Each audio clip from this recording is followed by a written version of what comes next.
And we're live. Welcome, ladies and gentlemen, to the first ever episode of the 9x9 show. My name is Everett DeLorme, and joined with me, of course, is the one and only Rob St. Clair. Rob, how's it going?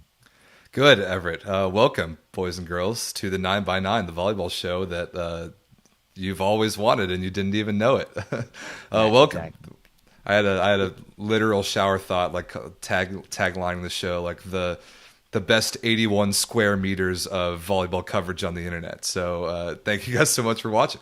It's cool to kick this off. I understand that Canadian fans of Everett's and American fans of mine and friends of ours and volleyball fans all over the place on our half of the world don't always know how to follow the entire rest of the world of volleyball. It's just not all that accessible sometimes. So let us do the work for you and bring it to you, just top headlines, situations throughout the volleyball world on this show. And before we get into it, if you're watching live on YouTube, let us know in the chat. I think we could both see the chat. Oh, there's Ronnie in the chat. Ronnie, what's up, dude?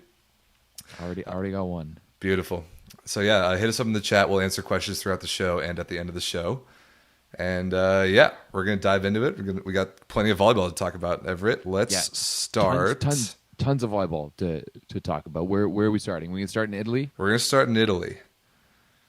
Boom, right off the bat. One of the biggest matches we've seen all so far this year. Yeah, so Perugia absolutely laid the smackdown on Trentino this past weekend. It was a rematch of the semifinal of the Super Cup, which the Super Cup, for those who don't know, is like the preseason or like early season tournament that a lot of the European leagues do. And Trentino absolutely whooped Perugia 3-0 in that one. But now in the regular season this past weekend, Trentino, without Alessandro Micheletto, got basically curb stomped by the service pressure of Wilfredo Leon. Matt Anderson was really, really efficient, like very quietly but very effectively efficient. No errors, 9 kills and 13 attempts. So it was one of those classic Wilfredo Leon games. We've all seen those if you've been watching Wilfredo Leon for a couple of years, where he just kind of decides that he's going to unleash on people, and there's really nothing that you can do to stop him. It was pretty sweet. Yeah, it was a statement game, as Totally. I'd like to say, for Wilfredo Leon. I mean, I know I talked about it in my Superlega preview, and I know Dan from the 5-1 Volleyball podcast also talked about it. But, I mean, I think Leon's legacy is coming into question this year. And for me, it seems like he really needed to nip everything in the butt right off the bat. As you mentioned, they had that poor performance in the Supercopa, and he just came to absolutely slay. I mean, 5 aces in the first set. We see it right there, 25-12. It was an absolute slaughtering. Now, I think we do absolutely have to put an asterisk on this because, I mean, could you have imagined last year at this time saying that Micheletto's was Trentino's hands down the best player? But that's exactly what he is. Dude, right? that's exactly the point that I was just about to make. And I think Clayton Lucas said it on the broadcast. He's like, man, a year ago, this kid was like struggling a little bit to crack the starting lineup for Trentino. And then with the summer that he had, like VNL, Olympics, Eurovolley, and then U21s, he's now like pretty clearly, if not the best, at least like the most important player on that Trentino team. They've been running this kind of cool like 3 outside hitter system this year so far with the legend Matej Kaczynski back in Trentino and Daniele Lavia, who was not good the other day. And Micheletto, they're doing this 3 outside hitter thing, which has kind of been cool. But this time without Micheletto, he rolled his ankle a couple games ago. They brought in Giulio Pinali to play like a more traditional opposite spot, and it was weird. Yeah, I agree, Everett, that like without Micheletto, they didn't have all that much of a chance, which is funny to say after the year that we've had.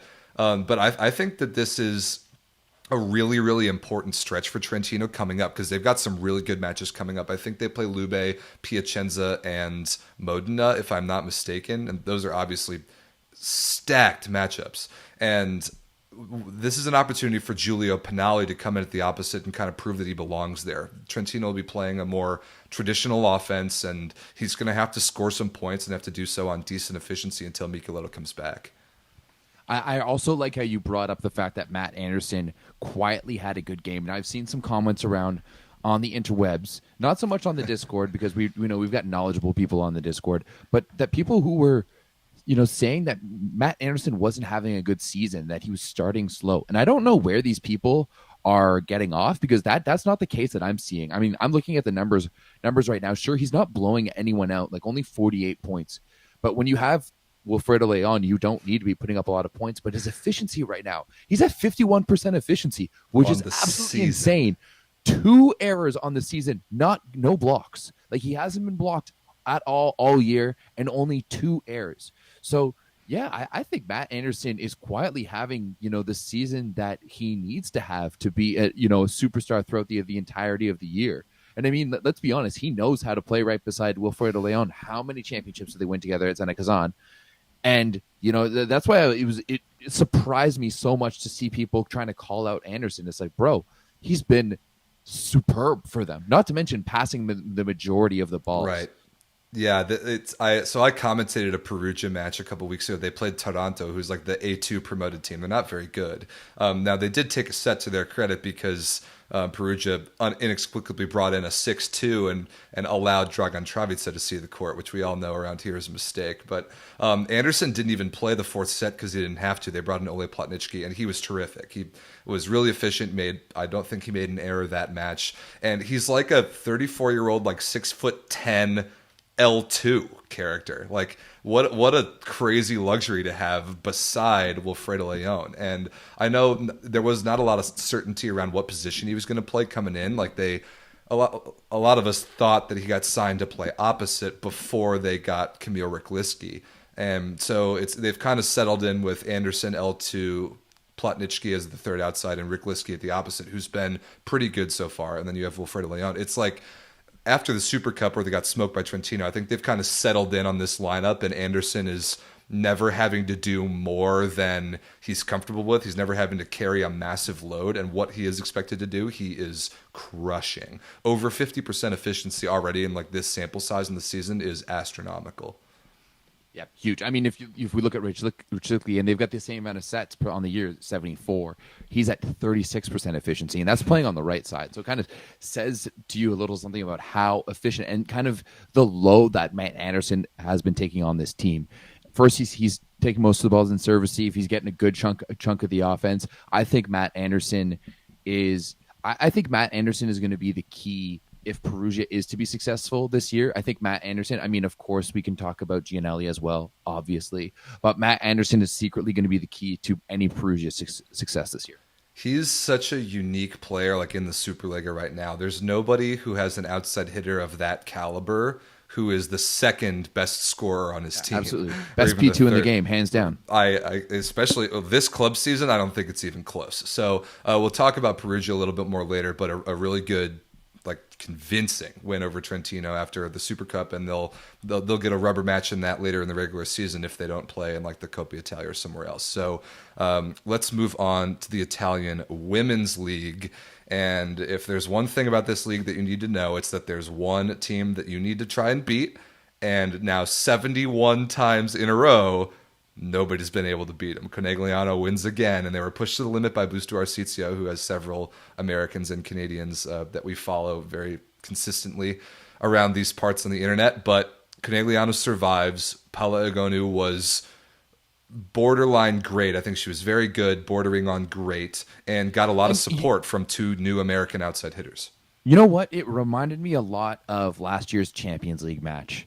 Where she just kind of came in and out and then came into at the end to really close the door. I mean, one thing to note, first and foremost in this one, Alexa Gray, the Calgary product, former BYU Cougar, was absolutely just lights out unconscious in this one. 27 for 41, swinging at 61%. She passed over 50% of the balls as well. 29 points on the afternoon for Alexa Gray. And she was the team because Camilla Mangardi, and they're usually that two-headed monster, was out with a toe injury. She was used sparingly, brought in at the end of the sets. She played the fifth, but that was a huge performance by Alexa Gray. But you know what? As I said, it was kind of one of those in-betweener Paolo Egonu where, you know what? I think she's just bored. She just gets bored sometimes. Like she's just one of the best. I honestly think that we need to be talking about her in the same breath that you talk about a Michael Jordan or a LeBron James. like in terms of pure dominance over the game, and her in terms of just being able to like just like LeBron was.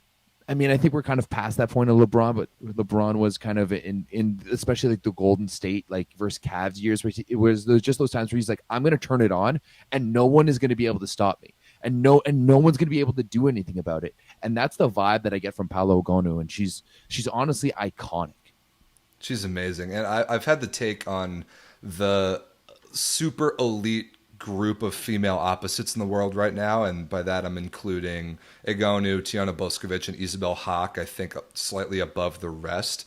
For those other two, Haak and Boskovic, you can kind of game plan around what they at least like to do a little bit more. It doesn't mean you can really stop them or slow them down, but you can at least game plan around them. Egonu, you can't. You can't game plan around her at all. She's too freakishly athletic compared to everybody else. She has every shot. She's used in every way all along the net, especially when you pair her with probably the best setter in the world in Ioana Volos. She's unbelievable from the service line, and I agreed, Everett. I think she sometimes kind of gets bored because I think she's so much better than everyone else. But when she turns it on, it's almost like Wilfredo Leon the other day when he turns it on.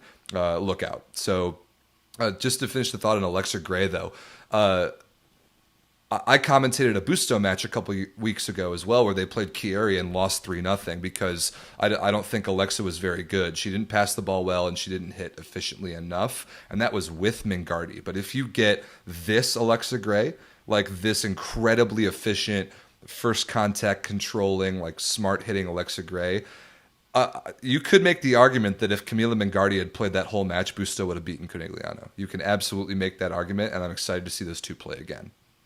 You know what? I understand that argument, but how often do you see that from a team where a team is shorthanded and they just don't have one of the players, and everyone steps up just that little bit, and then when they come back, you know what it reminds me of? It's when Carmelo Anthony was injured on the Knicks and Jeremy Lin stepped in and we had Linsanity all of a sudden, right? And everyone, and then once Carmelo Anthony came back, Linsanity was no more, and the Knicks went back to being average, and they're still average, losing to my Raptors, but that's for another conversation. I love the basketball references already on this show.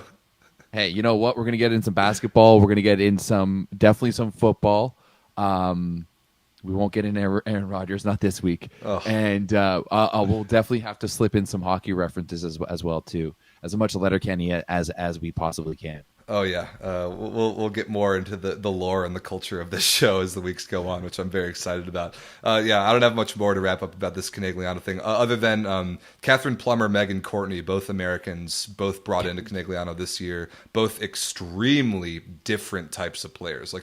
They play the same position. Plummer, 18 points in that one. It's a big performance from her, rookie totally. coming off the bench. Yeah, so no Miriam Silla, at least right now for Conegliano. They're one of their normal starting outside. She's coming off a long summer and nursing a little bit of an injury, so they have two Americans playing outside on very different styles, but performing similarly very, very well. You can see how similar the stat lines are there. So cool to see that. And yeah, that's about all I have about the Italian Women's League. Just as close as Busto came, nobody can still beat Conegliano for 71 straight matches. My question is this year. I think it's going to be clearly kind of between Busto and Novara. But which one is going to challenge Conegliano? That's really the question. And can they challenge Conegliano? You know, is this an Imoko versus the field situation? I think it has to be. I think it is too. Just like the last couple of years have forced us into looking at the Italian Women's League that way. I think Scandici and Monza both deserve a shout out as well in that conversation of the teams that can go really far in the playoffs. But I don't think, if I had to bet right now, I don't think maybe Conegliano loses a match this year. I don't think they lose a playoff match. I don't think they can be touched when it comes down to it. Yeah, I can't really disagree with that at all. So I think we'll just leave it at that.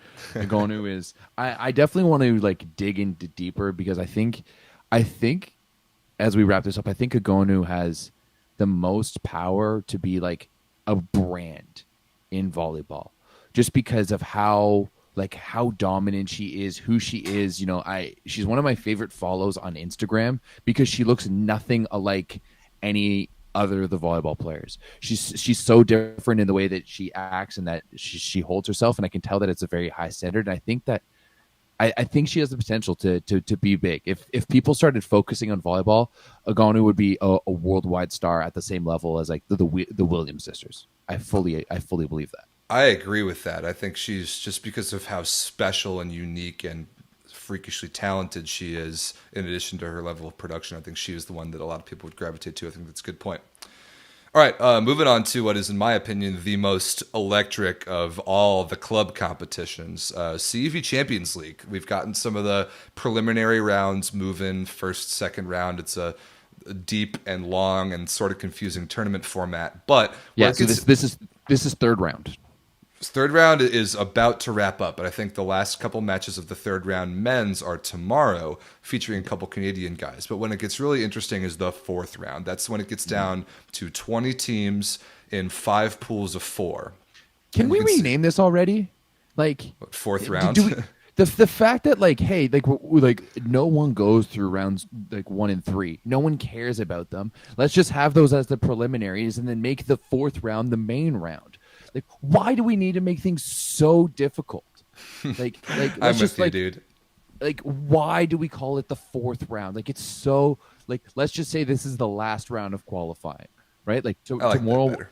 tomorrow is like I think we just need to start it on our own. Well, this is how we'll talk about it, and you know what the old whites in the boardrooms will figure it out and catch up with us because talking about oh yeah Champions League fourth round, no one knows what that means. No one knows what that means at all. Well, hey, that's what they come to this show for us to tell you what it means. And we'll tell you right now that the fourth round is what matters for Champions League. So a couple Canadian guys have a chance to win matches tomorrow and get their teams into the final 2 spots in the fourth round of Champions League. And that's when it gets good. So we'll talk about that a lot more the next couple shows as the start of the fourth round comes closer. But for now, I think one of them's even for free on YouTube. Is that correct? Yep, Carlo Varsco is going to be taking on Benfica, the legendary Portuguese club, tomorrow. I believe that's at noon. I think it is. Here it's on this. Yeah, noon Eastern. Yeah, that's at noon Eastern. That's going to be on YouTube. I mean, Carlo Varsco was in the Champions League last year. They were in the pool with Trentino, Friedrichshafen, and Novosibirsk. So a veteran team. I don't think that 3-2 win was indicative. When I watched a bit of that game, and to me it seemed like they were better than Benfica. But Benfica's fans were just up and singing, and they had a great atmosphere. And you know, we know the Portuguese can get very fiery, and that's exactly what happened. There was not a second of that match where the guys playing the drums stopped beating those drums. Not the whole once. time. And I mean, like, yes, it wasn't like a packed house. Like, there was a lot of empty seats. It's still COVID and stuff like that. But, man, ultras just go for it. And you can tell that they do that for, like, those fans. They do it for everything, probably for soccer, for handball, basketball, whatever other sport Benfica has. But, yeah. And the other one match going down that's going to be going at 1 p.m. Eastern time. You can't watch it on YouTube. It's only on Eurovolley TV. So if you got the subscription, which I highly suggest you do, especially once it comes down to Champions League, you can check that out. And that one's going to be Hebar Pazardik from Bulgaria. That one is basically the Bulgaria national team plus Brad Gunter coming out of Thompson Rivers University, who's taking on Olympiacos. But you know, we talked about it a little bit before, but Brad Gunter in his 4th year with Pazardik, and usually you don't see that with guys. Usually they stay maybe 1, maybe 2 years with the club, but 4 years that's a long time with the club. 4 years are a long time. So, yeah, let's hope that those 2 teams can hold on. A lot of the time in Champions League, there's this, like, 2-leg system where the teams will play each other home and away, and they do, like, the standard points summation of the 2 matches to see who advances. So the 2 Canadian guys have an advantage after the first matches, and we'll see if they can qualify for the 4th round of Champions League. All right, moving on. We just want to shout out the Turkish Women's League really quickly. They're about 5 or 6 matches into the season so far, and I think it's pretty clearly 4, maybe 5 really good championship caliber teams. And there's a lot of Americans in that league, which is cool. So we wanted to shout some of them out. Vakif Bank is the team to beat, I think, pretty clearly. Michelle Barch-Hackley's still there. Chiako Bogu moving there this year. Shatsi Basi's talented, and they're built interestingly because they have Tiana Boskovic, who we talked about earlier. They also have Jordan Thompson, the American opposite, who switched to the outside hitter position for Shashibasi last year. So I assume she'll do that again because she's too good to keep on the bench. But in kind of an interesting move, I would think that Thompson would want to go somewhere else and play her normal position. But the team's really good, and they picked up Maya Onjanovic, who's unbelievable. And then THY Istanbul, some Canadian and American talent, Kira Van Ryk, Lauren Carlini, Tori Dixon, Maddie Kingdon, just a lot of North Americans over there. So that was cool, and we'll get you more Turkish League as the season goes on. Yeah, I mean, I think Turkish League is. I think it's a little bit easier to watch this year, if I'm not mistaken. I think more of their matches are on YouTube. It's the measly, their league is like the measly Sultan League, and that's what it is on YouTube. We can put it into the show notes here on the YouTube channel. Let's throw it in the description. But I mean, like, it's almost guaranteed that at the end of the season we're going to have a Turkish team and an Italian league in Champions League, right? Like, I don't see that, and like we just saw utter domination from the Turkish and Italian teams last year. Like, are we going to see a team from Russia, maybe a team from Poland pop in? I don't really think so. Not on the women's side. I think I think the best 10 club teams in the world are all from either Italy or Turkey, and past that it gets a little closer. I'd say guaranteed the top 8 women's club teams in the world are from Italy and Turkey. I can totally see nothing but those 2 countries in at least the final 4 of Champions League. We'll see about top 8. But yeah, I do think that's the comparative level of those 2 leagues above everyone else. Yeah. So that's why I'm stoked to see Kira Van Ryk. You know, she's still young out there, putting points on the board for Thai Istanbul, her and Lauren Carlini. And I mean, she's got some big shoes to fill because she's filling them for Ebrar Karakurt, who's now at Novara. So, I mean, big things going on in Turkey this year for Kira Van Ryk. Those are big shoes to fill. All right, moving on to a very interesting storyline, which many Americans and just people throughout the world have followed throughout the last maybe 6 months, maybe less.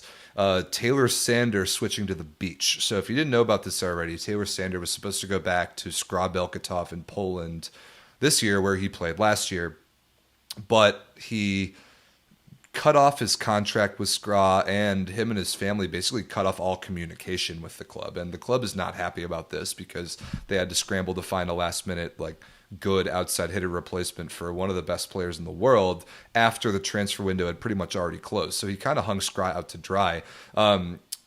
Sander and his wife just gave birth to their second child, so congratulations to them. I think that there's a lot of family pull back to the U.S. and not wanting to live the overseas lifestyle anymore has something to do with all this. But from a volleyball sense, Sander has, at least for now, started the move to the beach, and he's teaming up with fellow person named Taylor Crabb, which is interesting because, like, Crabb, his story is well documented, has been playing with Jake Gibb for the last several years. Gibb retired after the Olympics this summer, is well into his 40s, so that made a lot of sense. So Crabb choosing to try and pick up Taylor Sander.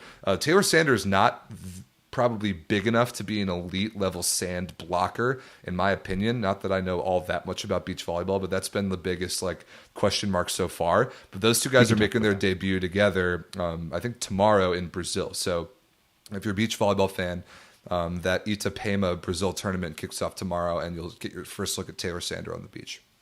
Where do you want to start with this? Do you want to start on the beach side of things, or do you want to start I think, for me, I want to start with the contract negotiations with Skra. I agree. And I to be honest, I don't care that much about beach volleyball nearly as much as I like indoor. I'm mostly just annoyed and upset at the loss potentially of Taylor Sander in the indoor game. That's my bigger takeaway. Here's my I have a few takeaways. First and foremost, part of me, one half of me is just like, yeah, this sucks for Skra.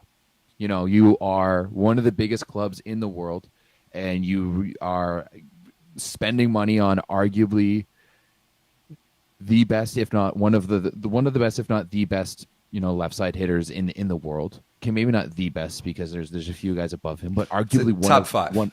He's a top 5 for sure, definitely a top 10.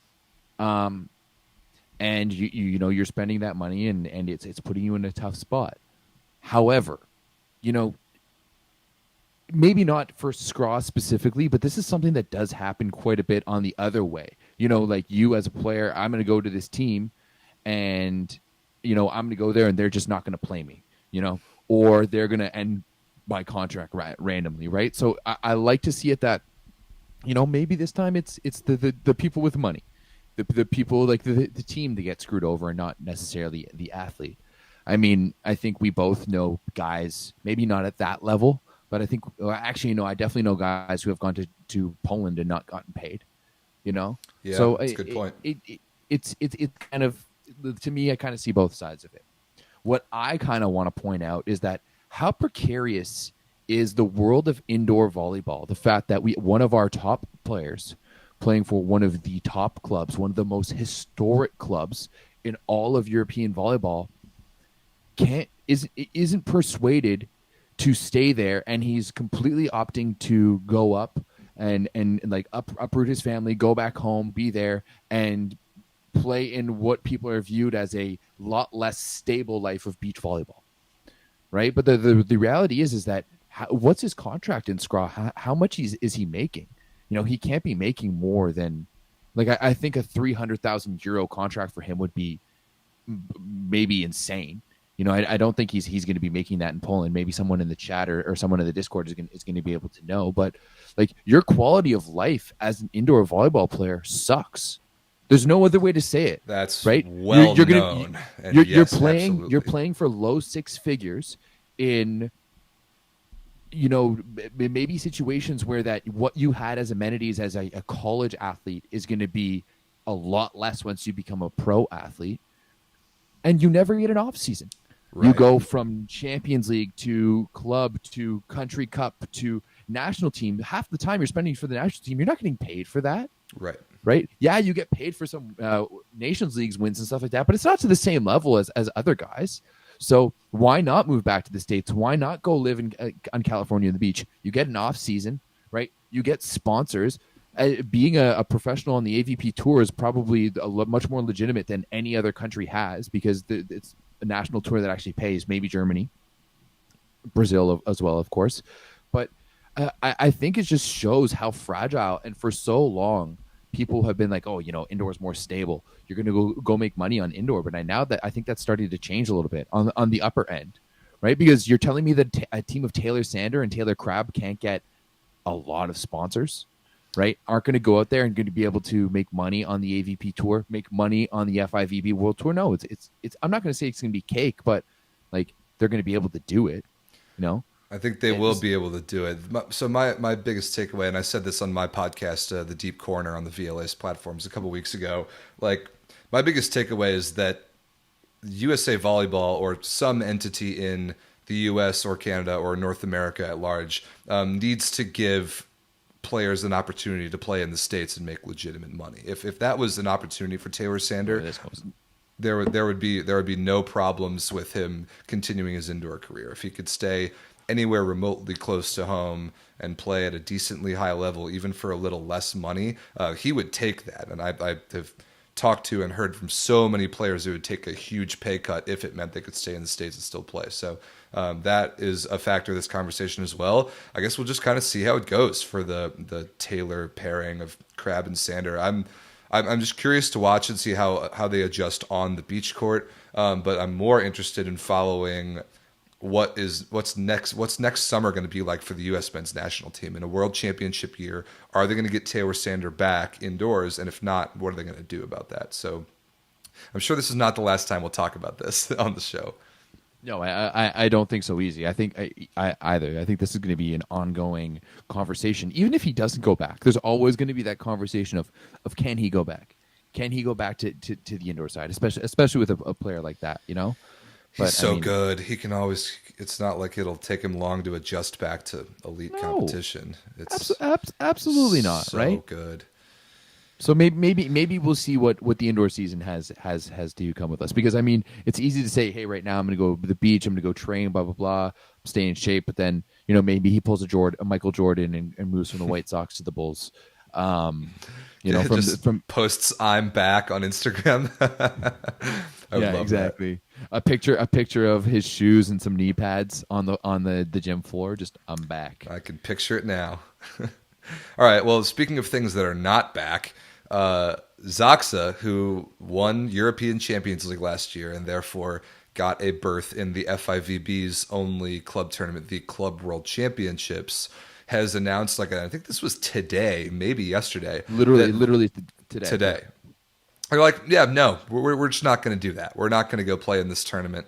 It's December 7th through 11th in Brazil, and they've got a packed schedule between the Plus Liga in Poland and Champions League getting started right around that time. And they're like, they said it was basically impossible to play those matches and fly across the world to Brazil and fly back and still like do all their things in Europe. And to be honest, I agree with them. Of those three things, Plus Liga, Champions League, and Club World Championships, I think everybody would put the Club World Championships third on that list, especially with only 6 teams competing this year and only 2 of them being from Europe. I think we can get into that tournament a little bit more, but I kind of like the move by Zaxa pulling out of it. We'll see what the consequences are.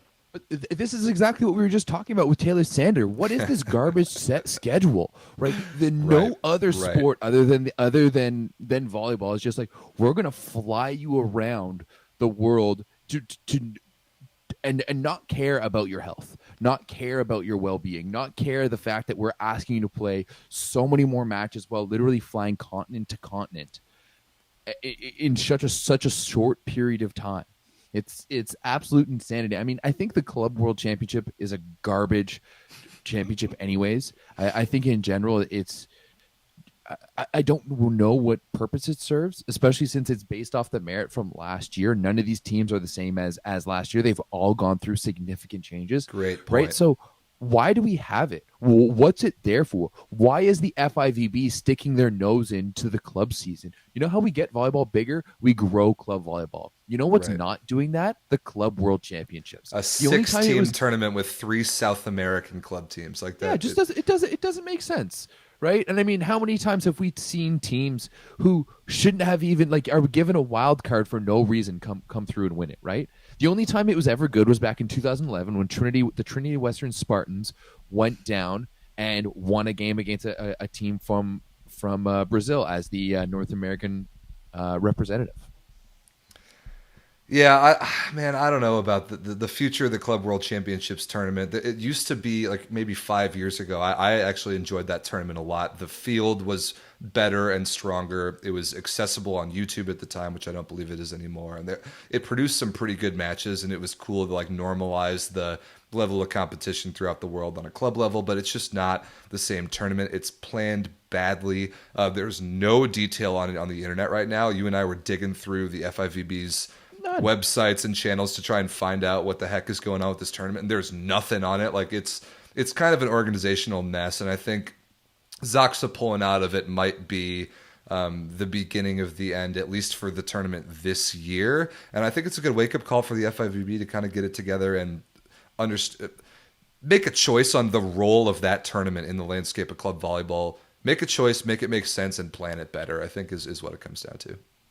Yeah, absolutely. Here's the only way that I'd like it is let's shut down everything, all of the leagues, make it a little bit bigger, and do it somewhere promotable. Right. Like do it somewhere like Las Vegas, do it in Macau.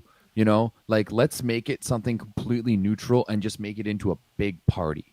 Like let's do something fun and special with it. Like Yeah. let's have a promotional group rent out Madison Square Gardens and run it out of like MSG. Like I know I'm just spitballing like the craziest ideas, but I mean, hey, like we love we love insanity in volleyball, right? So just keep on doing the same thing that never works with all of these different events. I'm here for those wacky ideas. Yeah, like pause the club seasons for 2 weeks, bring 16 teams, like a tournament that is of a scale that matters, like to some cool place, market the heck out of it, and try and make a better tournament. I agree. So you mentioned the Trinity Western Spartans going down and playing in that tournament once upon a time.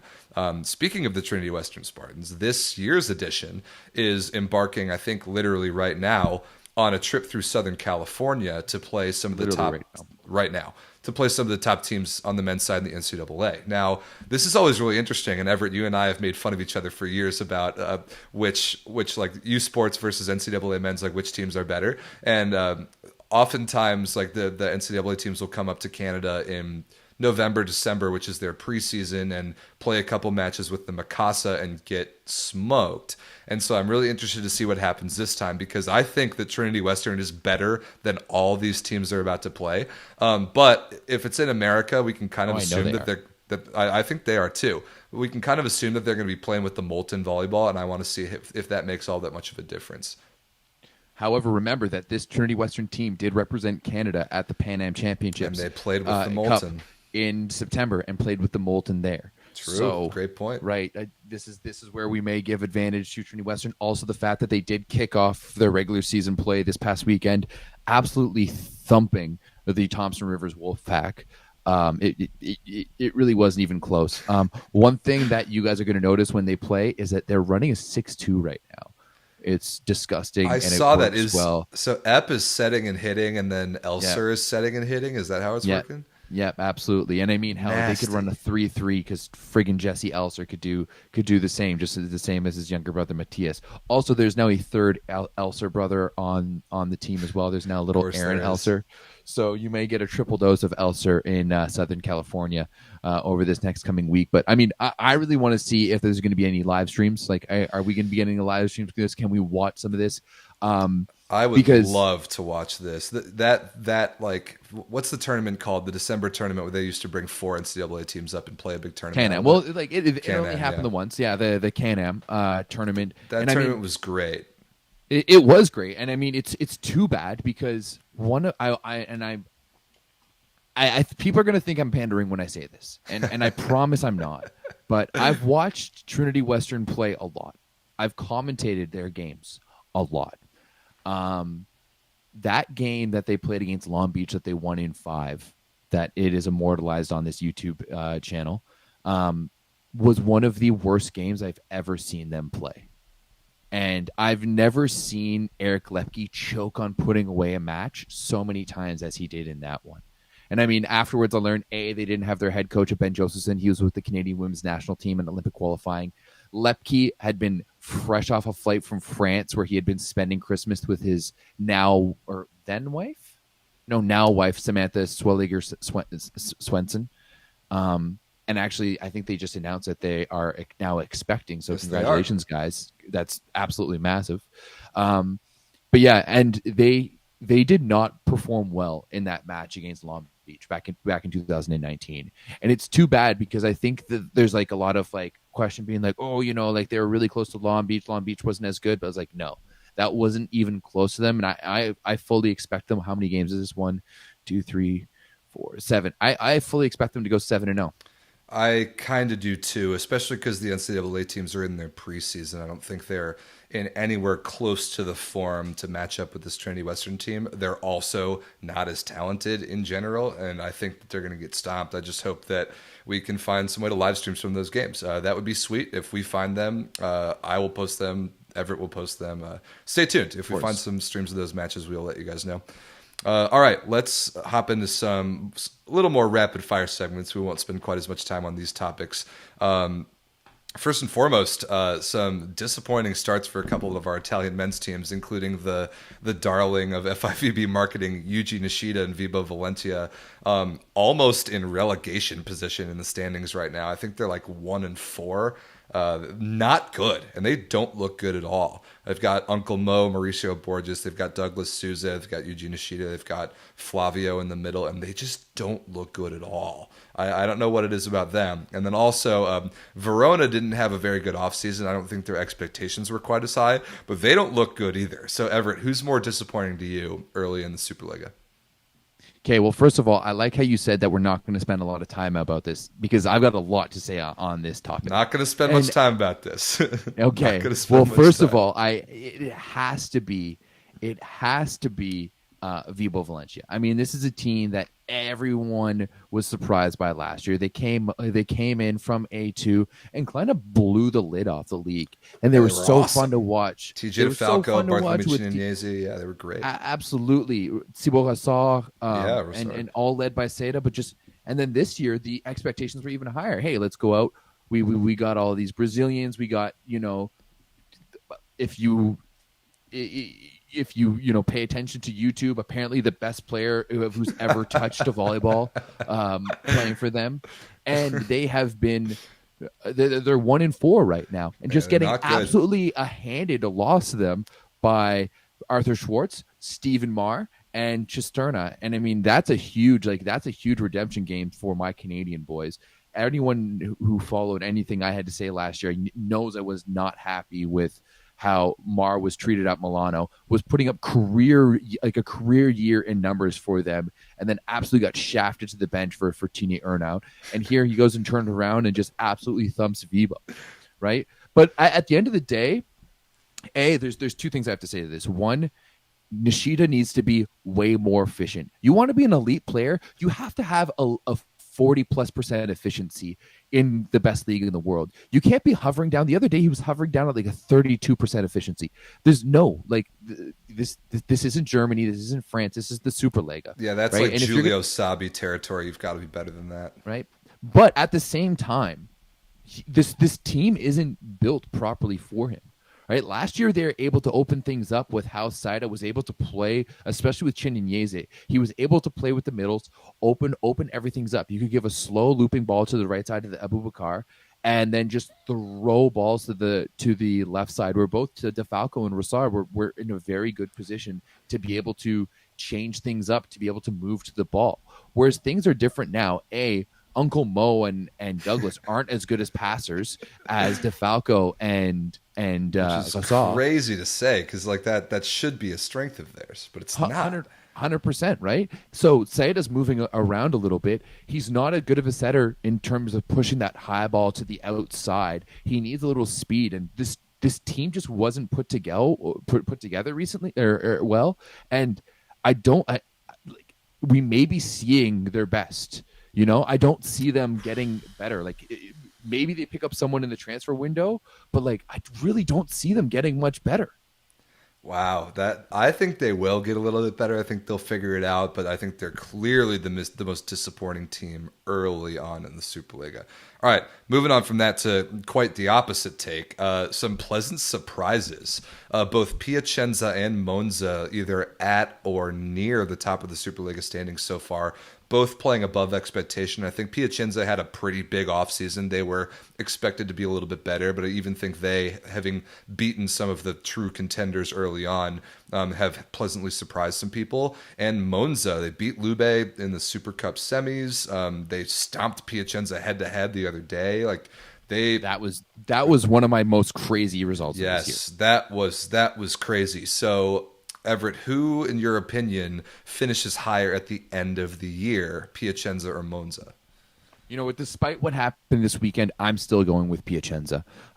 Namely to the fact that their team surrounding is better than Monza. Right now, I think Monza is riding the hot hand of Gregor Grozer, and I'm not sure how long they can keep that going. Piacenza is just a way deeper roster.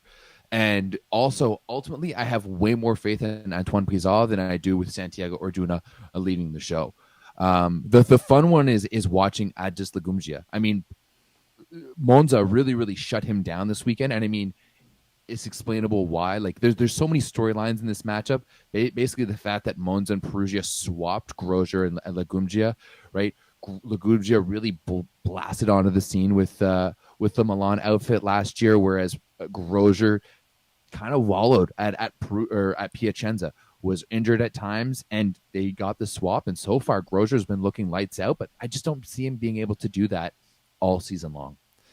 Yeah, I agree with the take that the Grozer ball, as some of us have been calling it, like the strategy where you run your offense through him, isn't all that sustainable. But you would think that if everybody's been playing against this guy for 20 years. If you knew how to stop him, you really would have figured it out by now. I think that Piacenza's Stop roster. sledgehammer, like that's what it is. Oh, totally. The dude just gets up and mashes the ball. He doesn't care what happens, and so far it's been working out for him. Piacenza's roster is absolutely better top to bottom, but I actually think that they have a problem where there's too many options, and they haven't really settled on how exactly they're going to move forward yet, especially against Monza the other day, who really figured them out. Francesco Recine was not good in that one, and that is a fragile piece of the Piacenza team as it pertains to the foreigner limit, because I think clearly the two best outside hitters on that team are Thibaut Rossard and Aaron Russell. But you've got to play either Recine or Oleg Antonov, God forbid, just to comply with the foreigner limit. Or you can bench Max Holt for another Italian middle, because you're not benching Brizard, you're not benching Lagumzija, and you've got to have one foreign outside. So you either pick another foreign outside or you put Max Holt in the middle. And I don't think Piacenza has a long-term formula that's really going to work out all that well in that way, because ideally you would be able to play all those guys, because Russell and Holt are clearly the better players. But I don't know. I think Monza may have just written the blueprint on how to beat this Piacenza team. And it's weird that of all teams, they were the ones to figure it out. But the beatdown that they put on them the other day was pretty convincing to me. And I kind of like the way that Monza's team personality is coming so far. They run a lot of their offense through the middle. Gianluca Galassi has looked really good.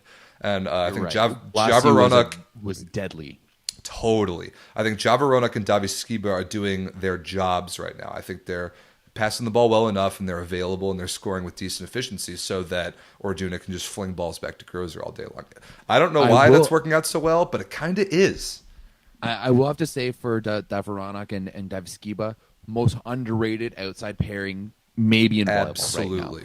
Right? They're punching way above their weight and doing things like and every week, whether I'm watching the match or if I'm just looking at the box scores, I'm expecting Grozier to be going off, and he absolutely is. Don't get me wrong, but both of those guys are putting up 15 plus points a match and really holding it down. Yeah. I still think that like when Piacenza beat Lube, they started with Russell and Recine and then switched to Rosald and Antonov. So I don't see why. Maybe you switch out Russell and Antonov and just keep Rosard off. But I just think that putting Aaron Russell out there in this match would have been able to shut down Grozier way more. Why are you putting your two smallest left sides outside when you've seen that Antonov can do it? We know how the level of Aaron Russell. I think if you make that change earlier, and you bring Aaron Russell in earlier in the match until like halfway through the third when they brought him in. Yeah, and the match was already over at that point. Absolutely. Bring him earlier, set that block up on Grozier, give him a bigger wall to look at. Sure, you might get a little bit more tools, but you might shit can him once or twice and see what goes from there. But you know what? Like Recine and Rosal is probably the smallest outside pairing in any of the major leagues in volleyball. Why are you putting up against one of the biggest sluggers, like the Barry Bonds of volleyball out there? Yeah, I'm saying that for his shoulders, not for the drug use. I agree, and I of all people will be the first one to tell everybody that Aaron Russell should be playing much, much more. But in that matchup, I totally agree. All right, moving on. Let's be faster. This is an easy one, I think, in both of our opinions. Berlin or the field in Germany? Berlin. I agree.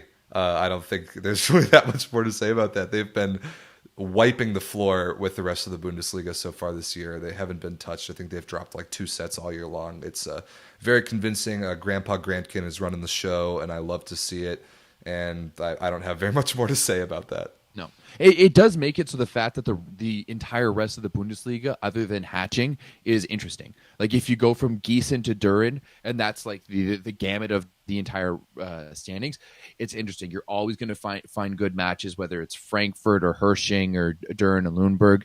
There's a lot of parity in the German league. It reminds me a lot of the French league, but Berlin is hands down just far and above everyone else. And for sure, you'd be insane to take anyone but them.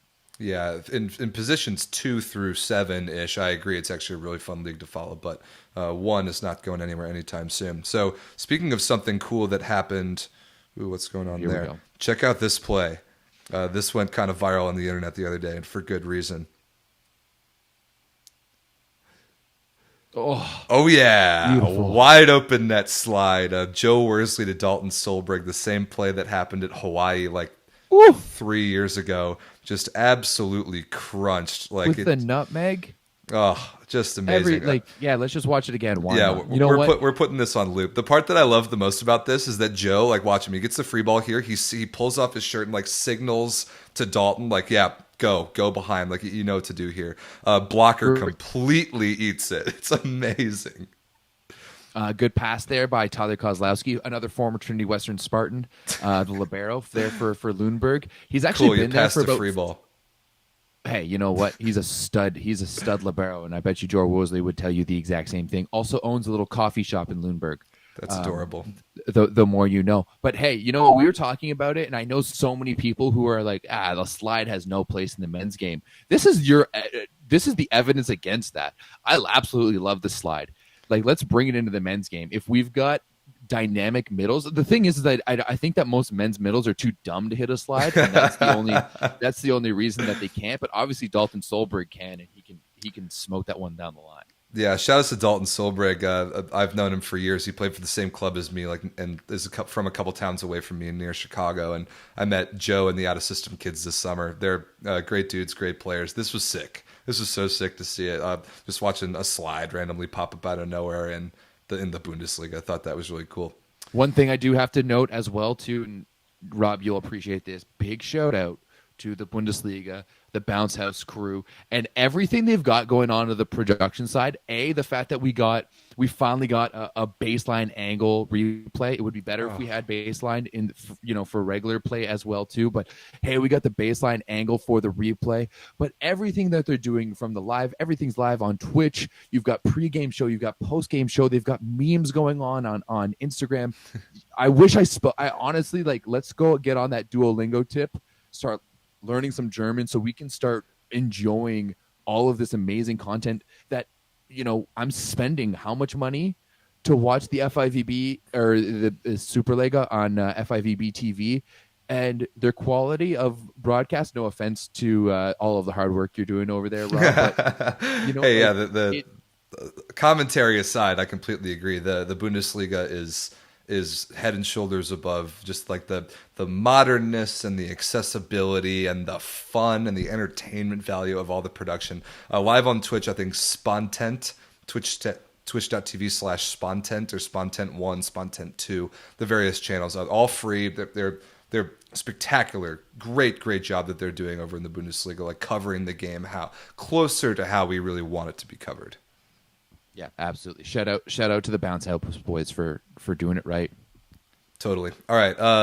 A couple very promising starts from contenders in leagues across Europe so far. We talked about Perugia quite a bit. We talked about Berlin being untouchable so far. We talked about Zaxa, at least in a World Club Championship sense, but they're undefeated so far in the Plusliga. And then sort of a surprise, Lokomotiv, Novosibirsk in Russia, really good so far. Your boy Gord Perrin is undefeated in the Russian league. So yeah, I mean, you already know who I'm going to pick on this one, mostly because of me being a homer. But yeah, I think it has to be Lokomotiv. Everett a homer? No way. You know what? Someone's got to support Canadian volleyball. But yeah, and I mean, hey, Lokomotiv has been doing big things this year. They've taken down Moscow. They've taken down St. Petersburg. I think that they're just a solid team. They haven't even lost a set yet.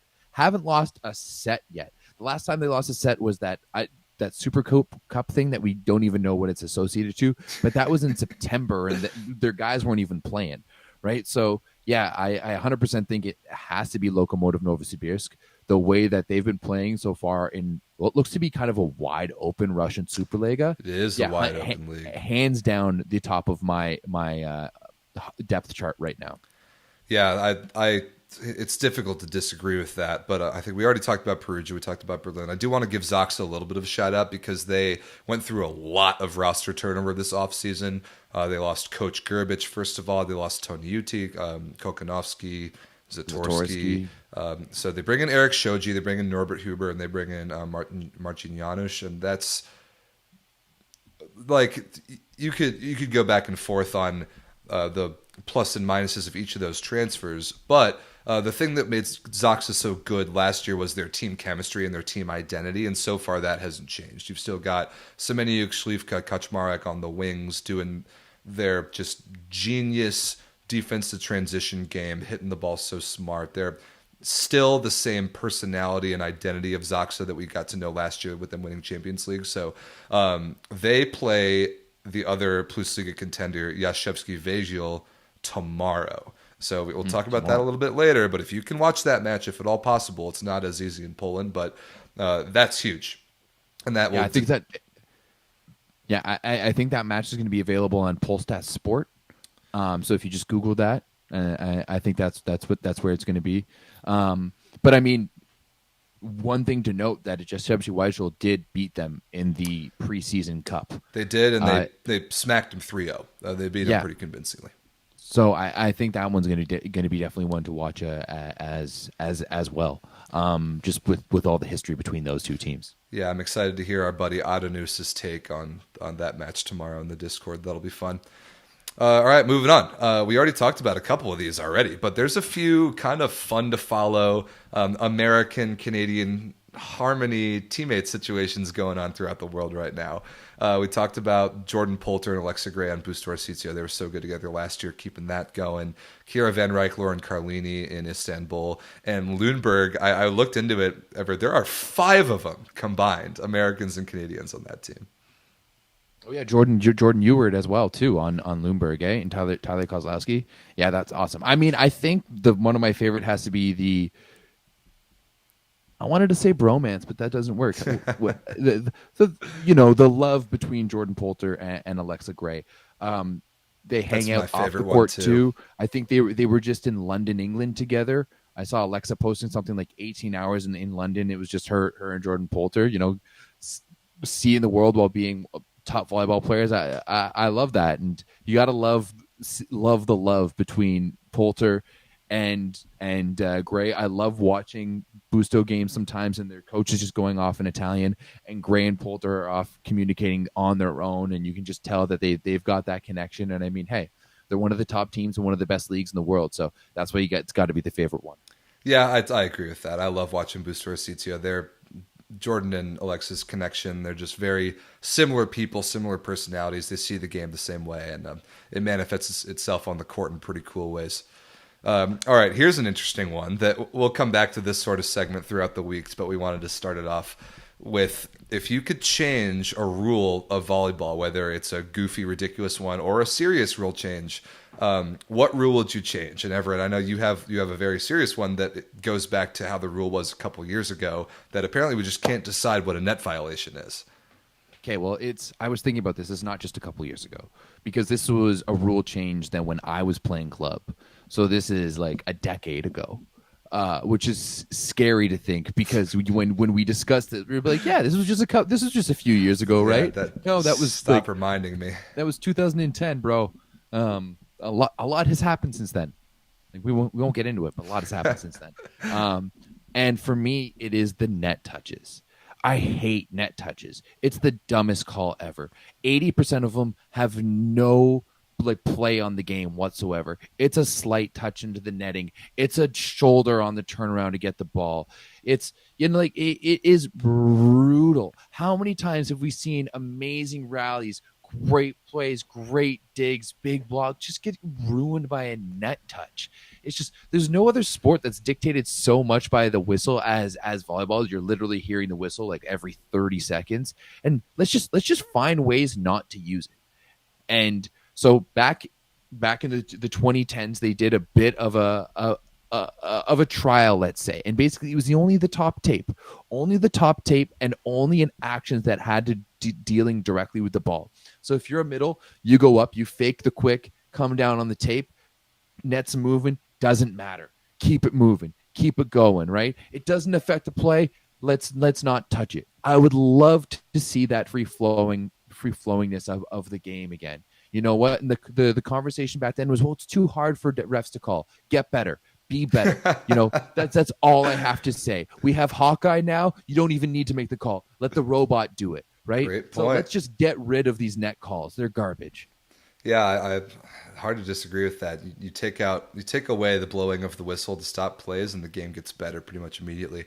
All right, I have a little bit more of an outlandish one, and I think you and I and our buddy Dan Manili talked about this on a show a while ago. But there was a concept floated in like the very short-lived Indian professional volleyball league that changed the format of matches. Instead of best 3 out of 5 sets to 25, they played best 4 out of 7 sets to 15.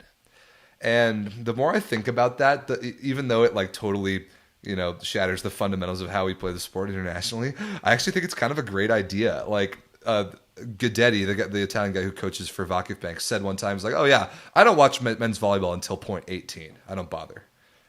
And Exactly. there's a little bit to be said for that. And like, there's a lull from points when it's between 8-8 and 18-18. Like, there's not all that much that happens in that stretch that is really that gripping. It's about the start, the adjustments at the beginning of a set, like setting the tone and then finishing it. And there's a little bit too much meat in the middle of a set that where not all that much is going on. Nothing.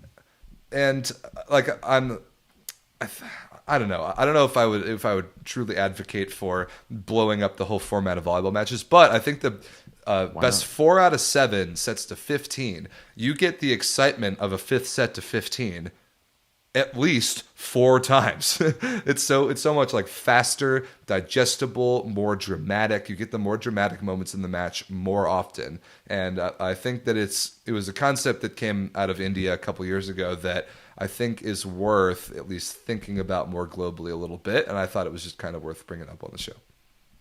The only other, well, not the only other. I mean, there's a few other, but the only other major sport where we count towards a goal is tennis.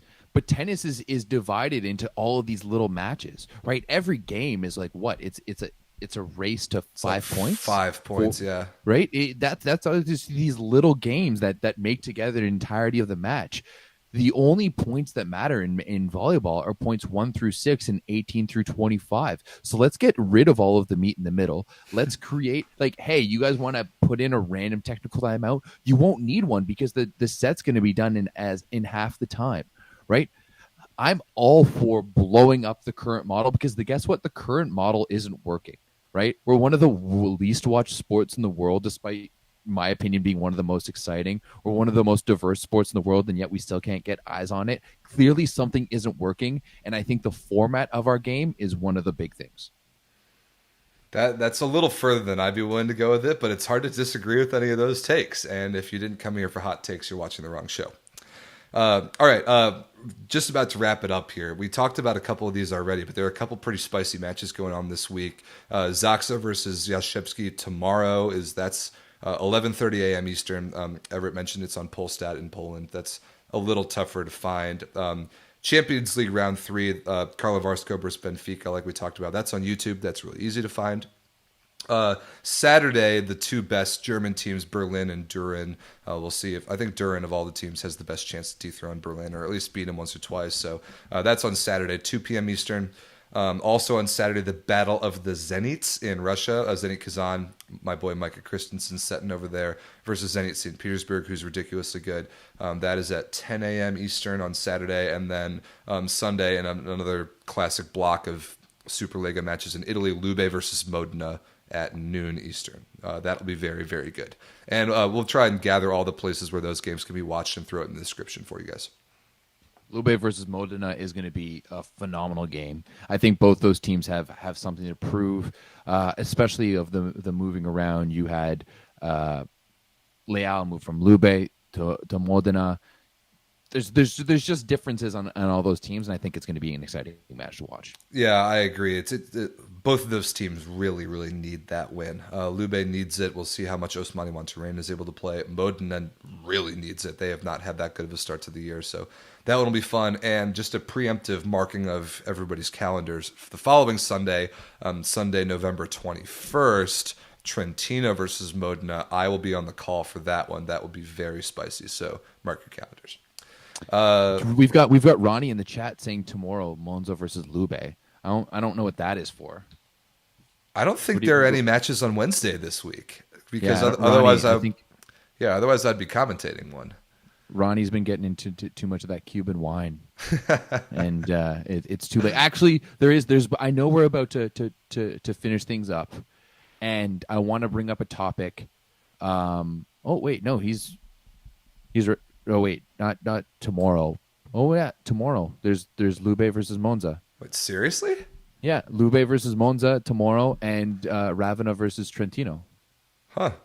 Breaking news. Yeah, I had no idea there were matches tomorrow. Yeah. Okay, so Cool. hey, we can check that out. I mean, hey, with the way Monza's been doing recently, Ronnie's not wrong. That Monza versus Lube match going to be a big one. Oh, he's right. Yeah. Well, Trentino Ravenna don't even bother. Ravenna's one of the worst rosters ever assembled. But Monza Lube rematch of the Super Cup where Monza beat him 3-1. So that's interesting. I'm excited for tomorrow now. I had no idea that match was happening. Yeah. I do want to talk about one more thing here before we wrap up.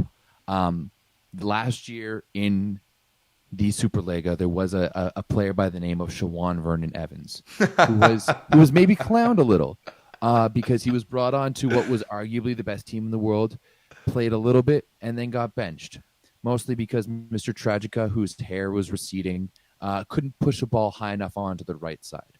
Well, for all you Canadian fans and American fans who chose to believe in this young man, you have done the right thing, because currently he has led the Sakai Blazers to an absolutely massive record of 7-1. He currently sits fourth in the league in scoring, like only 10 points behind Bartosz Kurek for the league, and leads the league in hitting percentage, hitting over 58%. So, you know what? To all those people who said that Shawan Vernon Evans' career was done, Ronnie, I'm looking at you specifically. You were wrong. You were wrong, because he's out here putting up better numbers in Japan than Yuji Nishida did last year. Where's our YouTube video? He's 6'9". He could literally jump physically over most of the players in the Japanese league without a problem, and he should have no problem scoring in that league. I am excited that he's at least seeing the court, but this is not as world breaking of a sign as Everett just made it out to be. How is it not? I mean, 183 points. The league's not good. The league's not good. He's not playing against good teams. He's playing against these tiny Japanese teams that all have one good player on them. That's how the league's built. The league's not good. Where do you think? See, I really wish that we had like a World Club Championships, not for the top teams, but for like the middle teams. You know, I want to see how like the Sakai Blazers match up against Durin. I want to see how this team matches up against like Cons. You know, that's the matchups I want to be seeing. You know what I mean? Until we can see those matchups, I can pretty confidently say that just because Shawan can score against Japanese teams doesn't mean he's back in the conversation of elite opposites in the world. But I'm happy for him seeing the court, because I do believe in him as a player. This isn't as strong of a data point for me as it is for you, buddy. I mean, hey, he's only he's 5 points behind Bartosz Kurek. Would you call Bartosz Kurek a world class outside or opposite? I wouldn't say he's top 5 anymore, but I think he's in that conversation. Okay, I guess you're right. Maybe not top 5 anymore. Yeah, I'm trying to think like Namir. Who'd you put in the top 5 then? Namir, Mikhailov? Man, Mikhailov, Namir, Anderson on the national team. Anderson, I guess, yeah. Zaitsev when he's healthy, maybe. I think he's a little better than Shawan. Man, that's a conversation for another show. I'm happy for Shawan's early success, but I want to see him. I don't know if he beats Bartosz Kurek head to head, then maybe I'll believe it. That's true. So we'll have to see. We'll have to see how that goes. Ronnie says that he thinks that he should give Europe a try again, and I fully agree. You know, yeah, totally.